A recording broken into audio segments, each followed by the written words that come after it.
చెప్పండి అన్న, మీరు ఏం డిమాండ్ చేస్తున్నారు ఫైనల్? ఈ రోజు జరుగుతున్న కార్పొరేషన్ ఎన్నికల్లో బీసీలకు 42% రిజర్వేషన్ ఇవ్వకుండా ఎన్నికలు జరపొద్దని మా మెయిన్ డిమాండ్. ఏ విధంగా చూసినా బీసీలను ప్రభుత్వం అన్యాయం చేస్తుంది. ప్రతి ఎన్నికల్లోనూ, పోయినసారి గ్రామ పంచాయతీ ఎన్నికల్లో కూడా ఇలాగే 42% ఇస్తామని హామీ ఇచ్చారు, కానీ హామీ నిలబెట్టుకోలేదు. కనీసం మున్సిపల్ ఎన్నికల్లోనైనా వాళ్ళ హామీ నిలబెట్టుకుంటారని మేము ఇప్పటి వరకు కూడా నమ్మాము. కానీ ఇప్పుడు మా నమ్మకాన్ని వమ్ము చేశారు.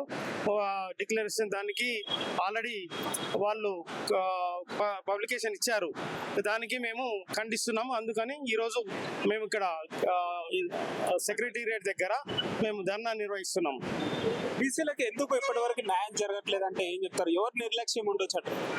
బీసీలకు అన్యాయం చేస్తున్నారు ఎవరు అంటే ప్రధాన పార్టీలు. అధికారం ఉన్న ప్రతిసారి వీళ్ళు అధికారంలో లేనప్పుడు మామూలుగా మాకు మద్దతు ఇచ్చారు, మా వెంబడి కూర్చుంటున్నారు. అధికారంలోకి వచ్చాక మాత్రం మమ్మల్ని అన్యాయం చేస్తున్నారు.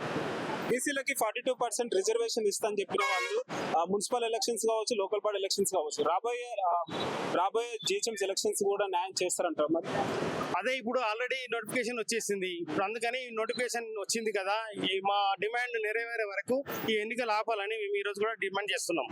నెక్స్ట్ కార్యాచరణ ఏంటి దీనిపైన? మరి ఇలాగే ఉంటే మేము ఇంకా మా ఉద్యమాన్ని ఉధృతం చేస్తాము. రేపు ఎల్లుండి కూడా ఇంకా ఇలాగే కార్యక్రమాన్ని నిర్వహించి ఆ ఎన్నికలు ఆపడానికి ప్రయత్నం చేస్తున్నాం.